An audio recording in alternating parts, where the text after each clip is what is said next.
Imagine waking up tomorrow to learn your tap water was spiked with acid for science. That's exactly what the CIA tried in one tiny French village. They slipped LSD into the morning coffee of an entire farming community just to watch what happened. One baker thought his apron was alive and tried to wrestle it to the ground. That's day one. By the end of the week, the mayor was convinced the village was under siege by invisible dwarves. Welcome to the Cold War's weirdest arms race, where the weapons weren't bombs but brains. Most of us throw around the phrase brainwashed like it's a joke. I totally got brainwashed by that new series. We laugh. Until you realize that, for a few decades, the superpowers treated brainwashing as a legitimate military strategy. From 1950 to the late 1970s, the US, the Soviet Union, and a weird smattering of allies were running labs, hospitals, even brothels, to answer one creepy question. Can we hack a human mind the way you'd hotwire a car? This isn't Midnight Radio Conspiracy Hour. Every story today comes from congressional transcripts, court settlements, or files that somebody forgot to burn. Stick around. After you hear what they did, you'll never trust a free cocktail again. It starts with a bunch of Nazi scientists who, after the war, suddenly had new mailing addresses in Virginia. Operation Paperclip offered them clean records and new names if they'd share their research. Among the souvenirs the Allies pocketed were notebooks full of mescaline experiments on prisoners. How to scramble memories, how to convince a person he'd confessed to crimes he didn't commit. Back in Washington, American POWs were already appearing on North Korean radio denouncing capitalism. If the Reds had cracked mind control first, the West wanted in. So in 1950, the CIA launches Project Bluebird, later renamed Artichoke because, hey, why not a vegetable? First task, find out if you can make a man betray his country against his will. Early volunteers, and sometimes unwitting government clerks, were slipped heroin, pot, and enough bourbon to pickle a battleship. Results were messy.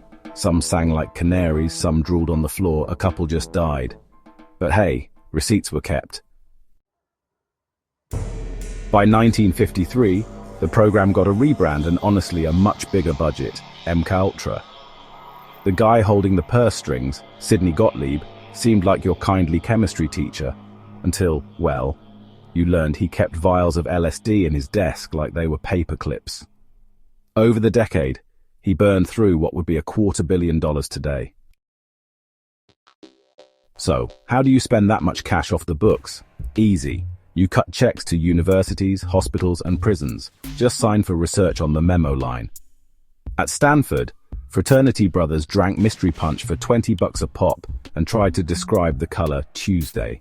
In Kentucky, narcotics hospital patients got barbiturate downers chased with amphetamine uppers, a roller coaster that left some unable to remember their own middle names. And in a CIA-financed bordello on San Francisco's Telegraph Hill, sex workers served clients Cointreau laced with acid. Agents watched through two-way mirrors, taking notes on how long it took a naked banker to forget he was married. The human cost? Meet Frank Olson, a germ warfare scientist who spent his days weaponizing anthrax. After a glass of Cointreau at a CIA retreat, Olson had the mother of all bad trips. A week later, he took a swan dive from a Manhattan hotel window. The family was told work stress for 22 years, until the church committee produced the bar tab labeled LSD Experiment. MKUltra wasn't just one project, it was, 149 little horror stories all wearing the same trench coat. Take Subproject 54. Navy boys called it Perfect Concussion. The plan? Erase memories with sound so loud it could shake your fillings loose. Then there was Subproject 128. Hypnotic amnesia so deep a man could walk right past his own wife and honestly think she was a stranger. Most of these things fizzled out, but, you know, just enough data made it into the CIA's field manuals to keep things interesting. Across the Iron Curtain, the Soviets weren't exactly resting either. KGB ledgers show a cool billion sunk into psychotronic weapons. Their showpiece was Laboratory 12, half Hogwarts, half Gulag, where scientists tried to, beam thoughts directly into prisoners' heads. Less mystical but still terrifying was the practical stuff. Dissidents locked for days in echo-free cells, blasted with electromagnetic pulses that made them feel like they were being crushed by an invisible bear. Some of those folks still swear they saw long-dead grandmothers beckoning from the walls. Once you've drugged your own citizens, why stop at the border, right? After the Korean War, the CIA quietly funded Japanese hospitals where American POWs and local inmates got what they called sleep therapy. Translation: they were drugged unconscious for weeks, then jolted awake by stimulant injections and then, well, drugged again. A nurse later recalled patients so hollow-eyed they couldn't even remember how to say water in any language. Most of the records conveniently destroyed in a warehouse fire just 1 week before investigators came knocking. South Korea's early military dictators. They tried an even darker cocktail shamanic ritual plus electric shocks. Imagine, if you convince a prisoner he's possessed by his grandmother, the interrogator suddenly becomes the exorcist. We know this because, well, one junior officer smuggled out a logbook in 1987. The last entry read, "Subject 17 now speaks in grandmother's voice. Proceed." The program, it ended only when the commander's bus took an unscheduled cliff dive. So, in 1973, a reporter hunting heroin smuggling stumbled on a memo labeled Behavioral Modification, CIA. And oh boy, that was the cue for panic shredding. One courier told Congress he fed 10 industrial furnaces for 2 weeks straight. But, 8,000 pages slipped through the cracks, probably misfiled under box of old receipts. Senator Frank Church, he held up a syringe on live TV and said, "This isn't medicine, it's a weapon." The fallout? Gottlieb retired to raise goats. No trials, no jail time, just quiet settlements and a pinky swear that the program was terminated. Today, DARPA is wiring chips into paralyzed veterans' skulls so they can, type with their thoughts. Miracle tech, right? The same neuroethicists who cheer the breakthroughs warn that hippocampus hacking needs the same oversight as chemotherapy.